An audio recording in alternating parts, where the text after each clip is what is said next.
Hello everyone and welcome back to English Flow. I'm Tom, and as always, I'm here with my amazing co-host Sarah. How are you doing today, Sarah? Hey Tom, hey everyone. I'm doing fantastic. Thanks for asking. I'm really excited about today's episode because we're diving into one of the most useful phrasal verbs in English. That's right, today we're exploring the phrasal verb come up with. This is one of those expressions that native speakers use all the time, and once you master it, your English will sound so much more natural and fluent. So Sarah, before we jump in, why don't you tell our listeners what we have planned for today? Absolutely. We're going to break down the meaning of come up with, show you exactly how to use it in different contexts, and of course, we have some short video examples prepared that will help you see this phrasal verb in action. These videos are just 10 seconds long, super easy to follow, and they demonstrate real-life situations where you might hear or use this expression. Perfect, so let's get started with our first video example. After watching it, we'll discuss what's happening and how come up with is being used. Are you ready? Here's video number 1. Our team needs a solution fast. Does anyone have an idea? Wait! I think I just came up with something that might work! Okay, so what did we just see there? The speaker said they came up with something that might work. Tom, what's happening in this context? Great question. In this video, come up with means to think of an idea or to create a solution. The team was facing a problem and needed to find an answer quickly. When the person said I came up with something, they meant that they thought of a potential solution. This is probably the most common way we use this phrasal verb to describe the process of thinking of ideas, solutions, plans, or answers. Exactly, and notice the structure here. We say come up with something, not come with or come up to. The preposition with is essential. You come up with ideas, you come up with solutions, you come up with plans. It's always followed by the thing you're creating or thinking of. That's such an important point, Sarah. The structure is critical. Let me give you a few more examples to help reinforce this. You might say she came up with a brilliant marketing strategy, or we need to come up with a name for our new product, or even can you come up with any reasons why this won't work? Those are perfect examples, Tom, and I love how versatile this phrasal verb is. You can use it in professional settings, casual conversations, creative discussions, really anywhere you need to express the idea of thinking of something new or creating an idea.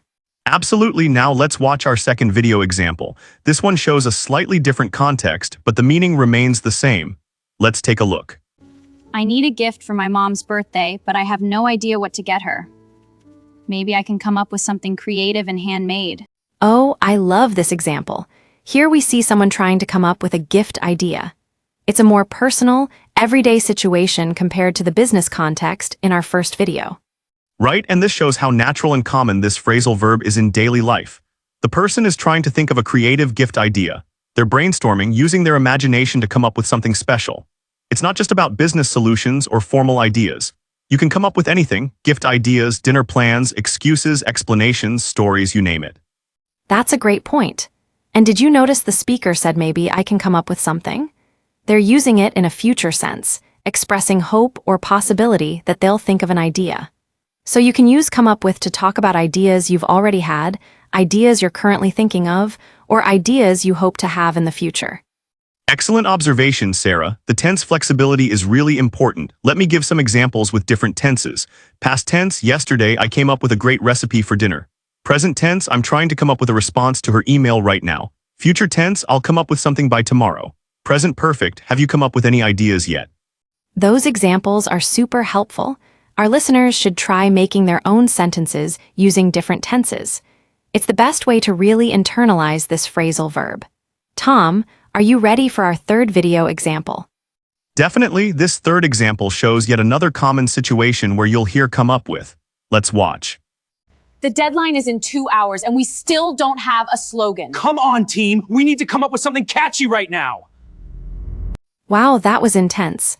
There's definitely some pressure in that situation. They're under a tight deadline and need to come up with a catchy slogan immediately. Yes, and this is a perfect example of how come up with is often used in urgent or time-sensitive situations. When there's pressure to create an idea or find a solution quickly, this is the phrasal verb people reach for.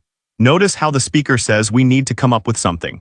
This shows the necessity and urgency of generating an idea. And they specified something catchy, which shows you can add adjectives to describe what kind of idea you need.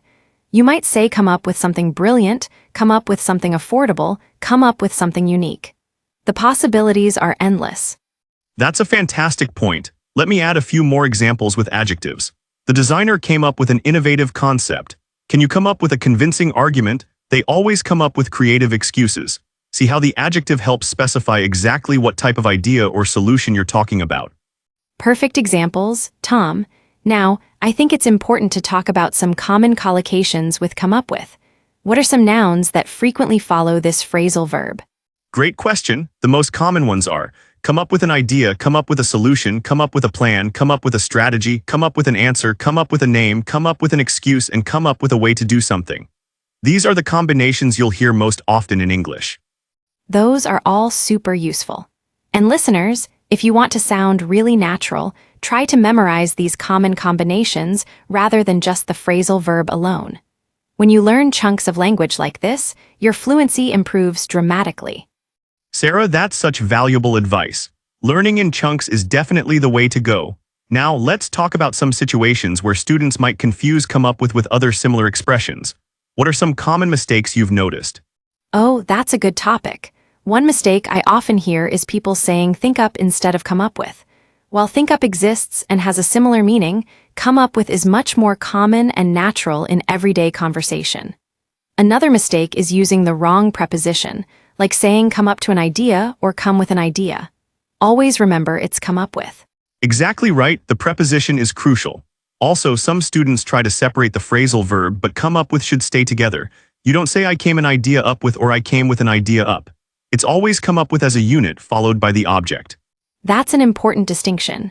Tom, can we talk about some synonyms? What are other ways to express the same idea as come up with? Sure, some alternatives include think of devise, create, develop, generate, produce, and formulate. However, come up with is generally more casual and conversational than words like devise or formulate, which sound more formal. For example, in a business meeting, you might say we devised a new strategy, but with friends you'd probably say we came up with a plan for the weekend. That's such a helpful distinction. Understanding the register and formality level of different expressions is so important for sounding natural. Come up with is perfect for most everyday situations, both casual and semi-formal. Absolutely. Now let's give our listeners some practice. Sarah, how about we create a little scenario and use come up with multiple times so people can hear it in context? Love it. Okay, imagine this. My company asked me to come up with ideas for the holiday party. I spent all week trying to come up with something original. Finally, I came up with a theme based on different decades. My boss loved it and asked if I could come up with a budget too. Now I need to come up with decorating ideas and entertainment options. Perfect. That scenario used come up with 5 different times, and each one sounded completely natural.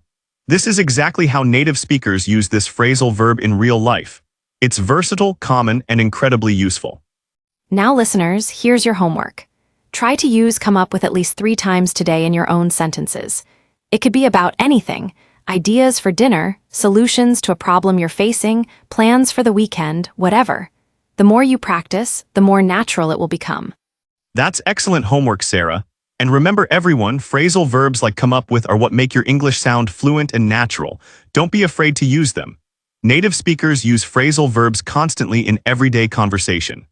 Before we wrap up, let's do a quick recap. Come up with means to think of or create an idea, solution, plan, or answer.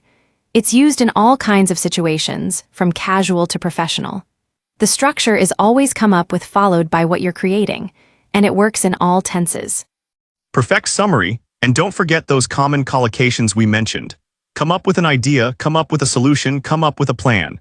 These are your bread and butter phrases that you'll use again and again. Well, everyone, that's all the time we have for today's episode of English Flow. We hope you came up with some great insights about this phrasal verb. See what I did there? Nice one, Sarah. Thank you all so much for listening. If you enjoyed this episode, please share it with your friends who are learning English. And if you have any phrasal verbs you'd like us to cover in future episodes, let us know. Keep practicing, keep learning, and keep that English flowing. We'll see you next time. Bye everyone, until next time on English Flow.